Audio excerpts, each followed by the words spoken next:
നമസ്കാരം മക്കളെ. അപ്പോൾ നമ്മൾ ഇന്നത്തെ ക്ലാസ്സൊക്കെ കണ്ടെന്ന് വിചാരിക്കണു. എല്ലാവർക്കും എന്താണ് ടോപ്പിക്കുകളൊക്കെ മനസ്സിലായെന്ന് വിചാരിക്കുകയാണ്. ആരും ഇതുവരെ ഡൗട്ടുകളൊന്നും ചോദിച്ച് കണ്ടില്ല. അപ്പോൾ ഡൗട്ടുകളൊന്നും ഇല്ല എന്നാണ് വിചാരിക്കുന്നത്. എന്തെങ്കിലും ഡൗട്ട്സും കാര്യങ്ങളും ഉണ്ടെങ്കിൽ ടീച്ചറോട് ചോദിക്കണം.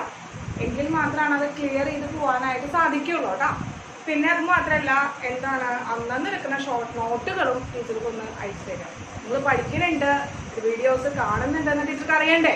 അപ്പോൾ അതിനു വേണ്ടി എന്ത് ചെയ്യാം, ഒന്ന് എന്താണ് നോട്ട്സൊക്കെ ഒന്ന് ടീച്ചർക്ക് ഫോട്ടോ എടുത്ത് അയച്ചു തരാം. അപ്പോൾ ഇന്നലെ വരെ നമ്മൾ വളരെ സിമ്പിൾ ആയിട്ടുള്ള കാര്യങ്ങളാണ് പഠിച്ചത്. ബേസിക് കാര്യങ്ങളാണ് പഠിച്ചത് അല്ലേ. എന്താണ് ഇലക്ട്രോ കെമിക്കൽ സെല്ലുകൾ എന്താണെന്ന് പഠിച്ചു. അതുപോലെ തന്നെ ഇലക്ട്രോ കെമിക്കൽ സെല്ലിലെ ഗാൽവാനിക് സെല്ല് പഠിച്ചു. ഈ ഗാൽവാനിക് സെല്ലിൽ തന്നെ റെപ്രസെൻറ്റേഷൻ പഠിച്ചു. അതിൻ്റെ ഒരു എക്സാമ്പിൾ പഠിച്ചു. ഡാനിയൽ സെല്ല് പഠിച്ചു. ഇനി അതിൻ്റെ റെപ്രസെൻറ്റേഷൻ നമ്മൾ ഇന്നലെ കാണേണ്ടായി. അപ്പോൾ ആ റെപ്രസെൻറ്റേഷനും ഇതുവരെ പറഞ്ഞ ആ ബേസിക് കാര്യങ്ങളൊക്കെ വെച്ചുകൊണ്ട് എന്താ വരുന്ന ഒരു ക്വസ്റ്റ്യൻ ആണ് ടീച്ചർ എന്ത് ചെയ്യുന്നത് ഇന്ന് ആദ്യമായിട്ട് തുടങ്ങാനായിട്ട് പോകുന്നത്. മനസ്സിലായല്ലോ. അപ്പൊ നോക്കുക, ഇത് NCERT എക്സസൈസിൽ ഒരു ക്വസ്റ്റ്യൻ ആണ് കേട്ടോ. NCERT എക്സസൈസിൽ നിന്ന് എടുത്തിട്ടുള്ള ഒരു ക്വസ്റ്റ്യൻ ആണ്. അപ്പോൾ ഇതുവരെയുള്ള എടുത്ത ബേസിക് കാര്യങ്ങൾ ഉൾക്കൊള്ളിച്ചുകൊണ്ടുള്ള ഒരു ക്വസ്റ്റ്യൻ ആണ്. അപ്പൊ നമുക്ക് തുടങ്ങിയാലോ. ക്വസ്റ്റ്യൻ നിന്ന് സ്റ്റാർട്ട് ചെയ്യാറുണ്ട്. Deposit the galvanic cell in which the reaction Zinc plus 2Ag plus gives Zinc 2 plus 2Ag. Please further show, first question, which of the electrode is negative charge. Then second question, the carriers of the current in the cell. Then the third question, individual reaction at each electrode. Individual reaction at each electrode. ഈ 3 questions ആണ് നമുക്ക് ഈ ഒരു reaction നമ്മൾ ചോദിച്ചിരിക്കുന്നത്. അപ്പൊ നമുക്കൊരു cell reaction തന്നിട്ടുണ്ട് അല്ലെ. നമ്മുടെ സെൽ റിയാക്ഷൻ തന്നിട്ടുണ്ട്. നമുക്ക് എന്താ സെൽ റിയാക്ഷൻ തന്നിരിക്കുന്നത്? സിങ്ക് സോളിഡ് സ്റ്റേറ്റില് 2Ag plus in aqueous state and zinc 2 plus in aqueous state plus 2Ag in solid state. ഇതാണ് നമുക്ക് തന്നിരിക്കുന്ന എന്താണ് നമുക്ക് തന്നിരിക്കുന്ന സെല്ലിന്റെ നെറ്റ് സെൽ റിയാക്ഷൻ എന്ന് പറയും. സെൽ റിയാക്ഷൻ എന്ന് പറയുന്നത്. അപ്പൊ ഈ സെൽ റിയാക്ഷനിൽ നിന്ന് നമുക്ക് സെൽ റെപ്രസെന്റേഷൻ എന്ത് പിടിച്ചൂടെ? ഓക്സിഡേഷൻ റേറ്റ് 0ൽ നിന്ന് 2ലേക്ക് ഇൻക്രീസ് ചെയ്യുന്നു. അപ്പൊ എന്താണ് ഓക്സിഡേഷൻ? ഓക്സിഡേഷൻ നടക്കുക എവിടെയാണ്? ആനോഡ്. അപ്പൊ ആനോഡ് ആണെങ്കിൽ ആനോഡ് എവിടെ പ്ലേസ് ചെയ്യണം? Left side. ഇതാണ് കണക്ഷൻ കിട്ടിയത്. എന്താണ് 0ൽ നിന്ന് 2ലേക്കാണ് ഓക്സിഡേഷൻ സ്റ്റേറ്റ് ഇൻക്രീസ് ചെയ്യുന്നത് സിങ്കിന്റെ. അപ്പൊ സിങ്കിന് ഓക്സിഡേഷൻ ആണ് നടക്കുന്നത്. ഓക്സിഡേഷൻ നടക്കുന്ന ആളുകൾ ആരായിരിക്കും? ആനോഡിലായിരിക്കും എടുക്കുന്നത്. അപ്പൊ ഇവനാണ് ആനോഡ്. അങ്ങനെ അവൻ ആനോഡ് ആണെങ്കിൽ അവൻ എവിടെ എഴുതണം? ലെഫ്റ്റ് സൈഡിൽ എഴുതണം. സെൽ റെപ്രസെന്റേഷനിലെ ലെഫ്റ്റ് സൈഡിൽ എഴുതണം. സെൽ റെപ്രസെന്റേഷന് ആദ്യം എഴുതണം ആരെയാണ്? ആനോഡിനെ. അപ്പൊ ആനോഡിൽ ഉണ്ടാകുന്ന റിയാക്ഷൻ എന്താണ്? Zinc solid bar zinc 2 plus aqueous double bar. നമ്മൾ ആരാണ് double bar? Salt bridge. Salt bridge represent ചെയ്യും. ദെൻ Ag എന്താവും? Ag പ്ലസ് ഉള്ളത് ഇങ്ങോട്ട് വരുമ്പോൾ എന്താണ്? 0 ആയിട്ട് മാറുന്നു. Ag പ്ലസ് സ്റ്റേറ്റ് ഉള്ളത് എന്താണ്? 0 എന്ന് പറയുന്ന ഓക്സിഡേഷൻ സ്റ്റേറ്റിലേക്കായിട്ട് ചേഞ്ച് ചെയ്യുന്നു. കാഥോഡ് ആണ്. അപ്പൊ കാഥോഡ് റിയാക്ഷൻ എന്താണ്? 2Ag plus bar 2Ag. 2 ഇട്ടില്ലേലും എന്തില്ല? തെറ്റില്ല. 2 ഇട്ടാലും എന്തില്ല? തെറ്റില്ല കേട്ടോ മക്കളെ. നമുക്ക് 2 ക്യാൻസൽ ചെയ്യണമെങ്കിൽ 2 ക്യാൻസൽ ചെയ്ത് കളയാൻ പറ്റും. അപ്പൊ ഇതാണ് നമ്മൾ എന്താണ് cell representation. Cell representation of എന്താണ് ഗിവൺ സെൽ. തന്നിരിക്കുന്ന സെൽ റിയാക്ഷന്റെ സെൽ റെപ്രസെന്റേഷൻ. ഇനി ഫസ്റ്റ് ക്വസ്റ്റ്യൻ എന്താണ്? Which of the electrode is negative charged? Negative charge. Negative charge electrode എന്ന് പറയുന്നത് ആരാണ്? ആനോഡ് ആണ്. നമ്മൾ ലോഡ് എന്ന് പറയുന്ന വേർഡ് പഠിച്ചില്ലേ? ലോഡ് എന്തായിരുന്നു? ലെഫ്റ്റ് സൈഡിലെ oxidation anode negative charge. Anode negative charge. അപ്പൊ ആനോഡിനല്ലേ നെഗറ്റീവ് ചാർജ്. അപ്പൊ ആരാണ് നെഗറ്റീവ് ചാർജിൽ ഇലക്ട്രോഡ് എന്ന് പറയുന്നത്? സിങ്ക് അല്ലേ? ആനോഡ് സിങ്ക് അല്ലേ? അപ്പൊ ആരാണ്? ആനോഡാണല്ലോ എന്ന് പറയുന്നത് നെഗറ്റീവ് ചാർജ്. അപ്പൊ സിങ്ക് ആണല്ലോ അവിടുത്തെ നെഗറ്റീവ് ചാർജിൽ ഇലക്ട്രോഡ് എന്ന് പറയുന്നത്. നെഗറ്റീവ് ചാർജ് എന്ന് പറയുന്നത്. അപ്പൊ അതാണ് ഫസ്റ്റ് ക്വസ്റ്റ്യന്റെ ആൻസർ. ഫസ്റ്റ് ക്വസ്റ്റ്യന്റെ ആൻസർ എന്താണ്? Negative electrode. നെഗറ്റീവ് ഇലക്ട്രോഡ് ആരാണ്? ആനോഡ് ആണ്. അപ്പൊ ആനോഡ് എന്ന് പറയുന്നത് നെഗറ്റീവ് ഇലക്ട്രോഡ് ആനോഡ് ആണെങ്കിൽ ഇവിടെ ആനോഡ് ആരാണ്? സിങ്ക് ആണ്. അപ്പൊ എന്താണ്? സിങ്ക് ആണ് നെഗറ്റീവ് ചാർജ്. സിങ്ക് റോഡ് ആണ് നെഗറ്റീവ് ചാർജ്. ഇനി സെക്കൻഡ് ക്വസ്റ്റ്യൻ എന്താ ചോദിച്ചിരിക്കുന്നത്? The carriers of the current in the cell. The carriers of the current in the cell. Current എങ്ങോട്ടാണ് ക്യാരി ചെയ്യുന്നത്? നമ്മൾ പറഞ്ഞു പോസിറ്റീവ് ടു നെഗറ്റീവ് അല്ലെങ്കിൽ കാഥോഡ് ടു ആനോഡ്. കാഥോഡിൽ നിന്ന് ആനോഡിലേക്കാണ്. Electron flow from anode to cathode. അങ്ങനെയാണെങ്കിൽ അതിന്റെ ഓപ്പോസിറ്റ് ഡയറക്ഷനിലായിരിക്കും എന്തുണ്ടാവുക? കറന്റിന്റെ ഡയറക്ഷൻ എന്ന് പറയുന്നത്. അപ്പൊ കറന്റ് ഫ്ലോസ് ഫ്രം എന്താണ്? Cathode to anode. കാഥോഡിൽ നിന്ന് ആനോഡിലേക്കാണ് പോകുന്നത്. എവിടെ നിന്നാണ് പോകുന്നത്? കാഥോഡ് ടു ആനോഡ് ആണ്. എങ്കിൽ കറണ്ട് എവിടേക്കാ ഫ്ലോ ചെയ്യാ? കറണ്ട് ഫ്ലോ ഫ്രം കാഥോഡ് ആരാണ്? സിൽവർ ആണ്. കാഥോഡ് ടു ആനോഡ് ആണ്. അപ്പൊ സിൽവർ ടു സിങ്ക് എന്താണ്? അപ്പൊ അതിൽ നിന്ന് എന്താ ഇൻഡിക്കേറ്റ് ചെയ്യുന്നത്? Current flows from silver to zinc. സിൽവറിൽ നിന്ന് സിങ്കിലേക്കാണ്, സിൽവർ റോഡിൽ നിന്ന് സിങ്ക് റോഡിലേക്കാണ് എന്ത് പോകുന്നത്? കറണ്ട് ക്യാരി ചെയ്യുന്നത്. മക്കളെ ഇൻഡിവിജ്വൽ റിയാക്ഷൻ ആയിട്ട് ഈച്ച് ഇലക്ട്രോഡ്. ഇൻഡിവിജ്വൽ റിയാക്ഷൻ ആയിട്ട് ഈച്ച് ഇലക്ട്രോഡ്. ഇൻഡിവിജ്വൽ റിയാക്ഷൻ എന്താ? ഇതല്ലേ ഫസ്റ്റ് റിയാക്ഷൻ, ഇവനല്ലേ സെക്കൻഡ് റിയാക്ഷൻ. അപ്പൊ ഫസ്റ്റ് റിയാക്ഷൻ എന്താണ്? ഫസ്റ്റ് റിയാക്ഷൻ ആരുടെ ഏതാ? Anode reaction. എന്താണ്? ഓക്സിഡേഷൻ. ആനോഡ് റിയാക്ഷൻ എന്താണ്? ഓക്സിഡേഷൻ ആണ്. അപ്പൊ സിങ്കിന് ഓക്സിഡേഷൻ സംഭവിക്കാൻ എന്താ? Zinc gives 2 electron to form zinc 2+ ion. അങ്ങനെയാണെങ്കിൽ അടുത്ത ഇൻഡിവിജ്വൽ ഇലക്ട്രോഡ്, അടുത്ത ഇലക്ട്രോഡിന് എന്തായിരിക്കും? കാഥോഡ് റിയാക്ഷൻ ആയിരിക്കും. Cathode reaction. കാഥോഡ് റിയാക്ഷൻ എന്താണ്? Reduction reaction. റിഡക്ഷൻ റിയാക്ഷൻ എന്ന് വെച്ചാൽ എന്താണ്? ഗെയിൻ ഇലക്ട്രോൺ ആണ്. അപ്പൊ 2Ag+ ആണുള്ളത്. 2Ag+ ആണ്. 2Ag+ ഇവിടെയുള്ള 2 ഇലക്ട്രോണിനെയാണ് ഗെയിൻ ചെയ്യുന്നത്. എന്നിട്ട് 2Ag ആയി മാറാണ്. 2Ag ആയി മാറാണ്. കിട്ടിയില്ല മക്കളെ? അപ്പൊ ഇതാണ് ക്വസ്റ്റ്യൻ. ഇത്രേ ഉള്ളൂ. സിമ്പിൾ അല്ലേ? നമ്മൾ ഇതുവരെ പഠിച്ച കാര്യങ്ങളാണ്. അങ്ങനെ ഇതുപോലെയാണ് എന്ത് ചെയ്യുക? ക്വസ്റ്റ്യൻസ് വരിക. എക്സാമിനായാലും ബോർഡ് എക്സാമിനായാലും ഇതുപോലെ തന്നെയാണ് ക്വസ്റ്റ്യൻസ് വരിക. ഓരോ മാർക്ക് ക്വസ്റ്റ്യൻസ് ആണ് വരിക. ഇത് വരികയാണെങ്കിൽ ഇപ്പൊ എന്തായാലും 3 മാർക്കിന്റെ ക്വസ്റ്റ്യൻ ആണ് ഇത് വരിക. മനസ്സിലായാലും? അപ്പൊ ബോർഡ് എക്സാമിന് ചോദിക്കാറുള്ള ക്വസ്റ്റ്യൻ ആണ് ഈ ടൈപ്പിലുള്ളത്. അപ്പൊ നോട്ട് ചെയ്ത് വെക്കാം. മനസ്സിലായെന്ന് വിചാരിക്കുന്നു. ടീച്ചർ ഇപ്പൊ എന്താണ് ക്വസ്റ്റ്യൻ ചോദിച്ചിരിക്കുന്നത്? നെഗറ്റീവ് ഇലക്ട്രോഡ് ആരാണെന്നാണ്. നെഗറ്റീവ് ഇലക്ട്രോഡ് ആരാണ്? ആനോഡ് ആണെന്ന് അറിയാം. അപ്പൊ സെൽഫ് റെപ്രസെന്റേഷൻ എഴുതി കഴിഞ്ഞാൽ ആരാണ് ആനോഡ് എന്ന് കിട്ടും. ലെഫ്റ്റ് സൈഡിൽ കിടക്കുന്ന ആൾ ആരാണോ സെൽഫ് റെപ്രസെന്റേഷൻ അവരാണ് ആരെന്ന് പറയുന്നത്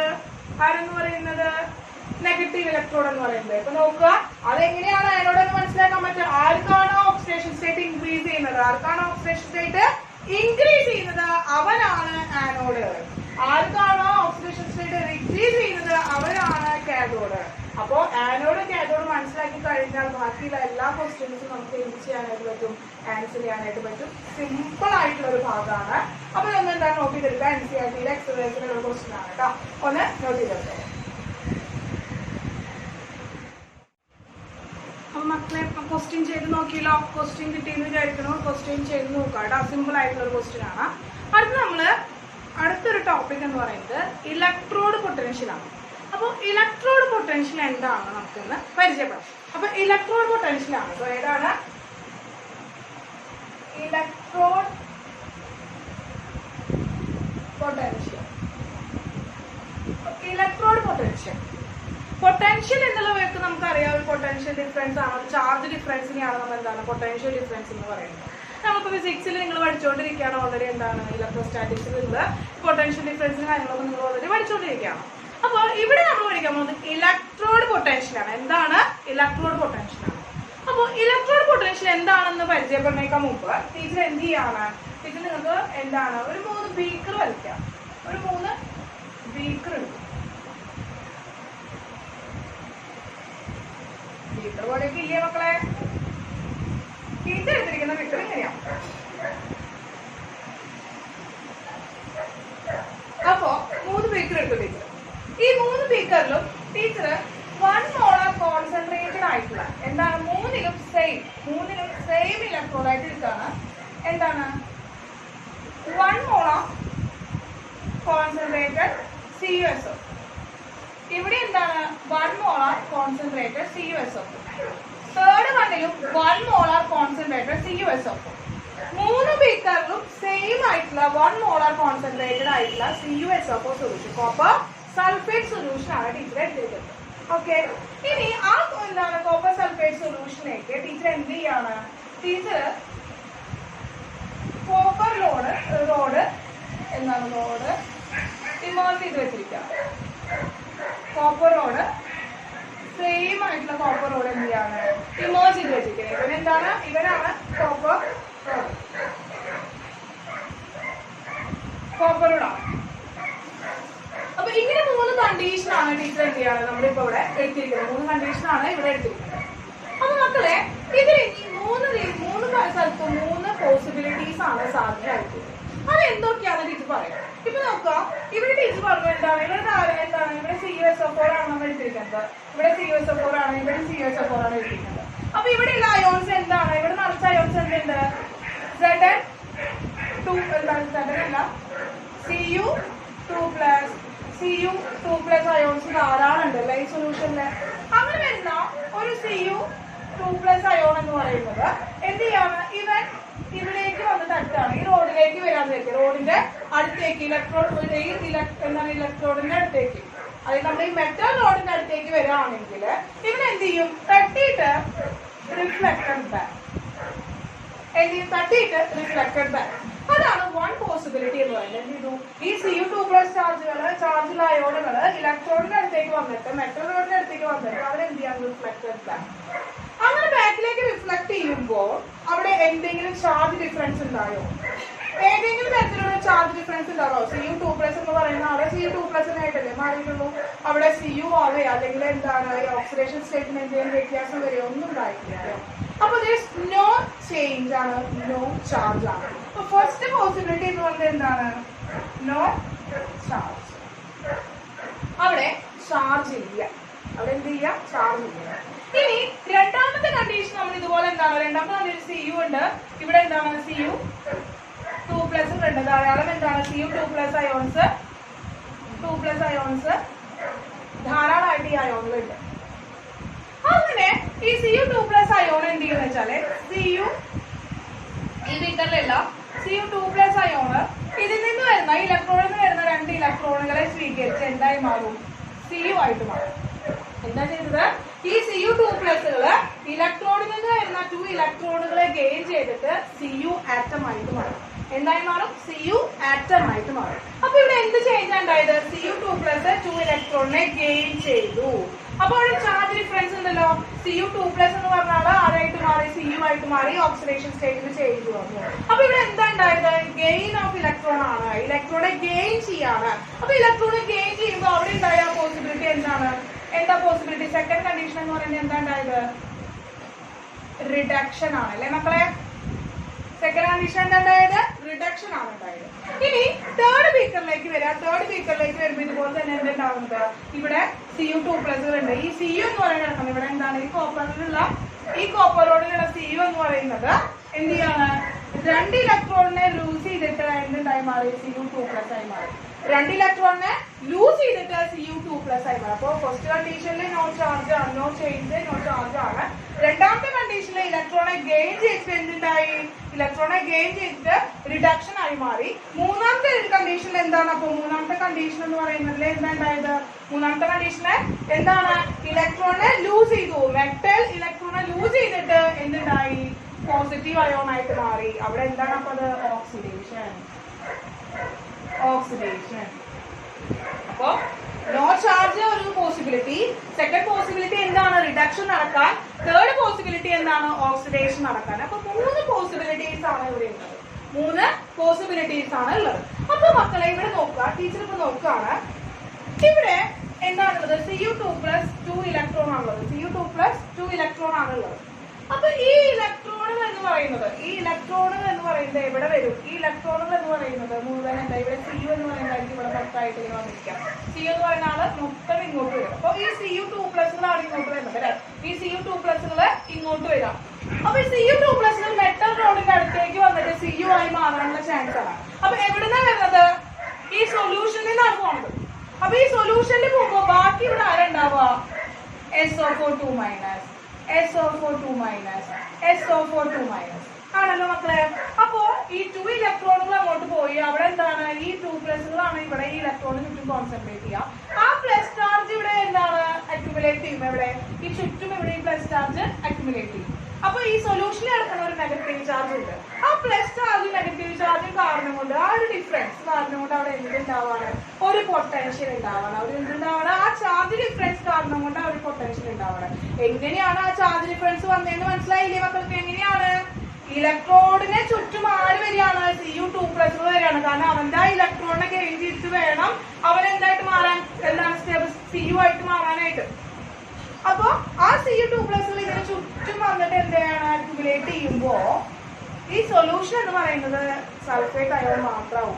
അപ്പൊ ആ ഒരു പോസിറ്റീവ് നെഗറ്റീവ് എന്താണ് ചാർജ് ഡിഫറൻസ് ആണ് അവിടെ എന്താണ് പൊട്ടൻഷ്യൽ വ്യത്യാസം ഉണ്ടാക്കുന്നത്, അവിടെ ഒരു പൊട്ടൻഷ്യൽ ഉണ്ടാക്കുന്നത്. തേർഡ് കണ്ടീഷനിലേക്ക് വരാം. തേർഡ് കണ്ടീഷനിൽ വരുമ്പോ ഇവിടെ എന്താണ്, ഇവിടെ ഇലക്ട്രോണുകളാണ് അല്ലെ. ആ ഇലക്ട്രോണുകൾ മുഴുവൻ എന്ത് ചെയ്യും മക്കളെ? ഈ ഇലക്ട്രോണുകൾ മുഴുവൻ എന്ത് ചെയ്യും? ഇലക്ട്രോണുകൾ മുഴുവൻ ഈ ഇലക്ട്രോണിന് ചുറ്റും എന്താണ് അക്യുമുലേറ്റ് ചെയ്യും. ആ ഇലക്ട്രോണുകൾ മുഴുവൻ ആ ഇലക്ട്രോഡുകളുടെ ചുറ്റും അക്യുമുലേറ്റ് ചെയ്യും. അങ്ങനെ ഈ സൊല്യൂഷനിൽ എന്തായി പോകുന്ന ഈ Cu2+ മുഴുവൻ എവിടെ വരും? Cu2+ മുഴുവൻ ഈ സൊല്യൂഷനിൽ ഇങ്ങനെ കിടക്കും. അപ്പൊ അവിടെ എന്താ, ഇലക്ട്രോണിന് ചുറ്റും നെഗറ്റീവ്, സൊല്യൂഷനിലെ പോസിറ്റീവ്. ഇലക്ട്രോണിന് ചുറ്റും നെഗറ്റീവ്, സൊല്യൂഷനിലെ പോസിറ്റീവ്. വീണ്ടും അവിടെ ഒരു എന്താണ് ചാർജ് ഡിഫറൻസ് ഉണ്ടായല്ലോ.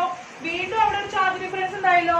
ആ ചാർജ് ഡിഫറൻസ് ആണ് അവിടെ ഒരു പൊട്ടൻഷ്യൽ ഉണ്ടാക്കുന്നത്. അവിടെ ഒരു പൊട്ടൻഷ്യൽ ഉണ്ടാക്കുന്നത്. അപ്പോ ഈ രണ്ട് കണ്ടീഷനില് അവിടെ ഒരു എന്താണ് പൊട്ടൻഷ്യൽ, ഇലക്ട്രിക്കൽ പൊട്ടൻഷ്യൽ എന്ത് ചെയ്യുന്നത്, സെറ്റപ്പ് ചെയ്യും. ആ ഇലക്ട്രിക്കൽ പൊട്ടൻഷ്യൽ സെറ്റപ്പ് ചെയ്യുന്നതിനെയാണ് നമ്മൾ എന്ന് പറയുന്നത് ഇലക്ട്രോഡ് പൊട്ടൻഷ്യൽ എന്ന് പറയുന്നത്.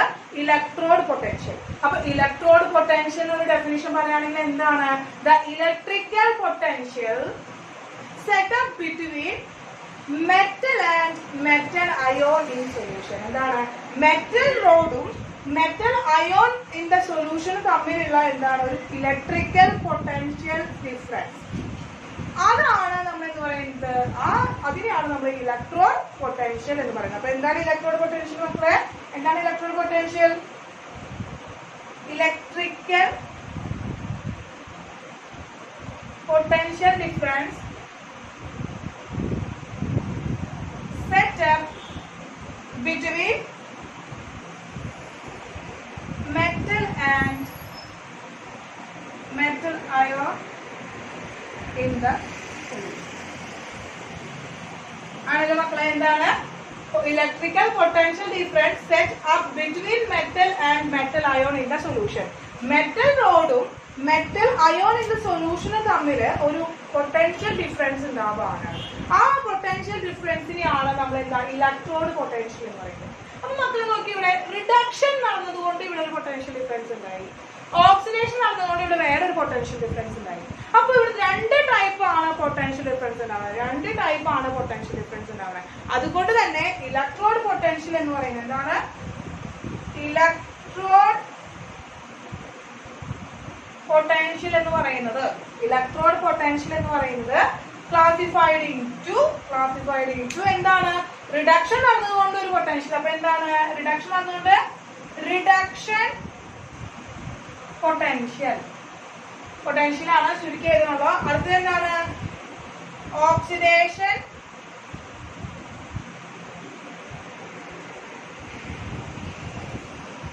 Potential. Reduction potential, oxidation potential. അങ്ങനെ രണ്ട് കണ്ടീഷനാണ് ഇവിടെ. രണ്ട് ടൈപ്പാണ് ഇലക്ട്രോഡ് പൊട്ടൻഷ്യൽ എന്ന് പറയുന്നത്.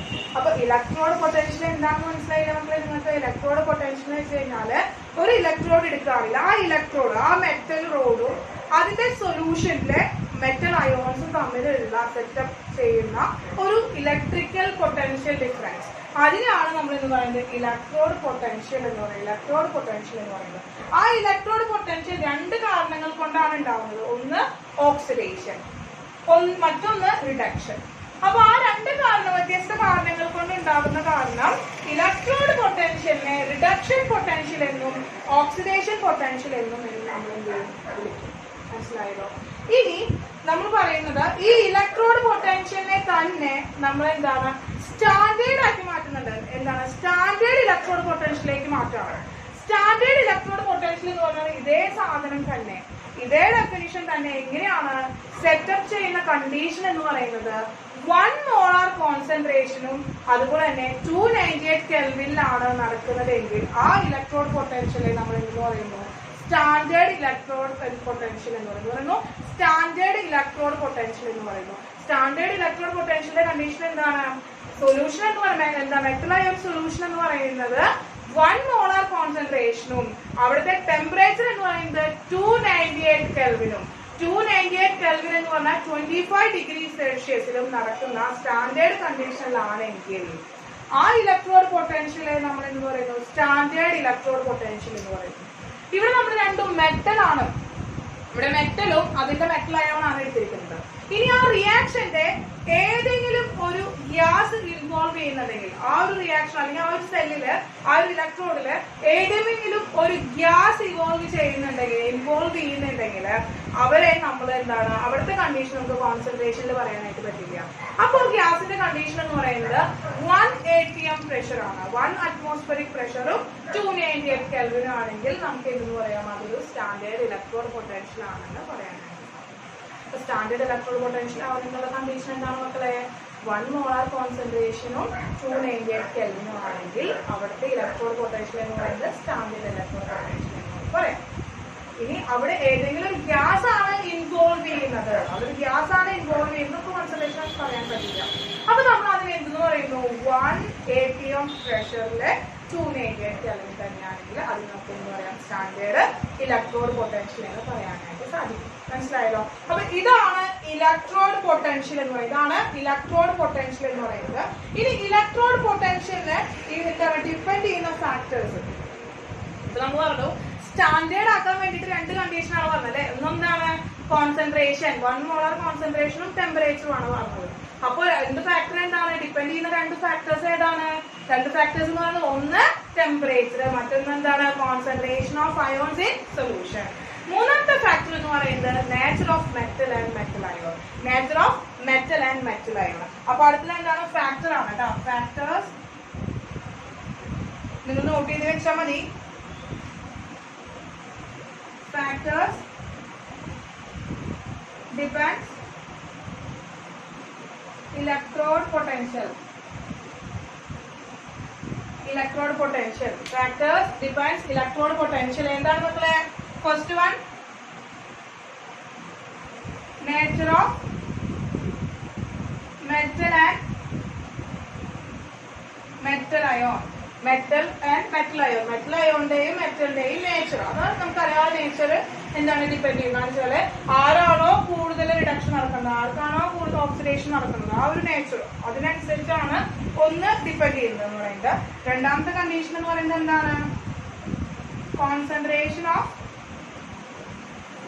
Metal ion in solution. സൊല്യൂഷനിലുള്ള മെറ്റൽ അയോണിന്റെ കോൺസെൻട്രേഷൻ. Third one temperature. ഈ 3 ഫാക്ടേഴ്സ് ആണ് ഡിഫൈൻസ് ദ ഇലക്ട്രോഡ് പൊട്ടൻഷ്യൽ. അപ്പോൾ നേച്ചർ ഓഫ് മെറ്റൽ ഇലക്ട്രോഡ് എന്താണ്? Nature of metal rod and metal ion എന്ന് പറയുന്നത്. അപ്പൊ നോക്കുക, ഇവിടെ റിഡക്ഷൻ, ഇവിടെ ഓക്സിഡേഷൻ. ഇവിടെ റിഡക്ഷൻ നടക്കണമെങ്കിൽ ആ മെറ്റൽ എന്തായിരിക്കണം? എന്താണ്? Higher tendency to get reduce ചെയ്യാനുള്ള ഹൈ ടെൻഡൻസി വേണം. റെഡ്യൂസ് ചെയ്യാനുള്ള ഹൈ ടെൻഡൻസി ഉണ്ടെങ്കിലല്ലേ റിഡക്ഷൻ നടക്കുള്ളൂ. ഇനി തേർഡ് കണ്ടീഷനിൽ എന്താ? ഓക്സിഡേഷൻ നടക്കണമെങ്കിൽ എന്താണ് വേണ്ടത്? ഓക്സിഡൈസ് ചെയ്യാനുള്ള ഹയർ ടെൻഡൻസി വേണം. അപ്പൊ ഇവിടുത്തെ ടെൻഡൻസി എന്താണ്? റിഡക്ഷൻ നടക്കാനുള്ള ടെൻഡൻസി എന്താണ്? റിഡക്ഷൻ നടക്കാനുള്ള ടെൻഡൻസി എന്ന് പറയുന്നത് എന്താണ്? റിഡക്ഷൻ നടക്കാന്ന് വെച്ചാല് higher tendency to get reduced. Reduce ചെയ്യാനുള്ള എന്താണ്? ഹൈ ടെൻഡൻസി ആയതുകൊണ്ടാണ് റിഡക്ഷൻ നടന്നത്. തേർഡ് കണ്ടീഷൻ എന്താണ്? higher tendency to get oxidized. Oxidised ആവാനുള്ള ഹൈ ടെൻഡൻസി ഉള്ളതുകൊണ്ടാണ് ഓക്സിഡേഷൻ നടന്നത്. ഇതാണ് 2 നേച്ചർ എന്ന് പറഞ്ഞത്. Nature of metal, nature of metal ആയതുകൊണ്ട് ഈ 2 നേച്ചർ എന്ന് പറയുന്നത് ഇതാണ്. ആർക്കാണോ റിഡക്ഷൻ നടക്കുക, റെഡ്യൂസ് ചെയ്യാനുള്ള ഹൈ ടെൻഡൻസി ഉള്ളത്, അവര് റിഡക്ഷൻ ആണ് നടക്കുക. അപ്പൊ അവിടെ റിഡക്ഷൻ പൊട്ടൻഷ്യൽ ആയിരിക്കും ഉണ്ടാവുക. ഇനി ആർക്കാണോ ഓക്സിഡേഷൻ നടക്കാനുള്ള, ഓക്സിഡൈസ് ചെയ്യാനുള്ള ഹയർ ടെൻഡൻസി ഉള്ളത്, അവിടെ ആയിരിക്കും എന്ത് നടക്കുക, ഓക്സിഡേഷൻ നടക്കുക. അപ്പൊ അവിടെ ഉണ്ടാകുന്ന ഇലക്ട്രോഡ് പൊട്ടൻഷ്യൽ എന്തായിരിക്കും, ഓക്സിഡേഷൻ പൊട്ടൻഷ്യൽ ആയിരിക്കും. അപ്പൊ ഇത്രയാണ് ഇലക്ട്രോഡ് പൊട്ടൻഷ്യൽ എന്ന് പറഞ്ഞ കാര്യം. ഇലക്ട്രോഡ് പൊട്ടൻഷ്യൽ എന്ന് പറഞ്ഞു കഴിഞ്ഞാൽ ഉണ്ടാകുന്നത് ഇതാണ് കണ്ടീഷൻ. അതായത് മെറ്റൽ റോഡും എന്താണ് മെറ്റൽ അയോണും, സൊല്യൂഷനിലെ മെറ്റൽ അയോണും തമ്മിൽ എന്താണ് ഒരു ഇലക്ട്രിക്കൽ പൊട്ടൻഷ്യൽ ഡിഫറൻസ് എന്ത് ചെയ്യാണ്, സെറ്റപ്പ് ചെയ്യാണ്. ആ ഒരു ചാർജ് ഡിഫറൻസ് കാരണം കൊണ്ട് അവിടെ ഒരു ഇലക്ട്രോഡ് പൊട്ടൻഷ്യൽ ഉണ്ടാവുകയാണ്. അതിനെയാണ് നമ്മൾ എന്ന് പറയുന്നത് ഇലക്ട്രോഡ് പൊട്ടൻഷ്യൽ എന്ന് പറയുന്നത്. രണ്ട് പോസിബിലിറ്റി ഉള്ളപ്പോഴാണ് അത് നടക്കുന്നത്. ഒന്ന് റിഡക്ഷൻ നടക്കുമ്പോഴും ഓക്സിഡേഷൻ നടക്കുന്നത് കൊണ്ടാണ് ആ രണ്ട് ഇലക്ട്രോഡ് പൊട്ടൻഷ്യൽ അവിടെ ഉണ്ടാവാനുള്ള കാരണം. അപ്പൊ അതുകൊണ്ടാണ് നമ്മൾ അവരെ എന്താണ് റിഡക്ഷൻ പൊട്ടൻഷ്യൽ എന്നും ഓക്സിഡേഷൻ പൊട്ടൻഷ്യൽ എന്നും രണ്ടായി എന്ത് ചെയ്യുന്നത്, ഡിവൈഡ് ചെയ്യും. കിട്ടില്ലോ? അപ്പൊ ഇത്രയാണ് ഇലക്ട്രോഡ് പൊട്ടൻഷ്യൽ എന്ന് പറയുന്നത്. നോട്ട് ചെയ്ത് വെക്കുക. എന്താണ് ഇലക്ട്രോഡ് പൊട്ടൻഷ്യൽ എന്താണെന്നുള്ള ക്വസ്റ്റ്യൻ ഒന്നും നമുക്ക് എന്താ വരില്ല. എന്നാലും പഠിക്കുമ്പോൾ മനസ്സിലാക്കി പഠിച്ചു പോയി കഴിഞ്ഞാല് നമുക്ക് പിന്നെ എന്താണ്, നമുക്ക് വേഗം സോൾവ് ചെയ്യാനും അത് മനസ്സിലാക്കി പിന്നീടുള്ള കാര്യങ്ങൾ പഠിച്ചു പോകാനും എളുപ്പമാണ്. കിട്ടിയില്ല? അപ്പൊ ഇത്രയും എഴുതി വെക്കുക, നോട്ട് ചെയ്ത് വെക്കുക കേട്ടോ.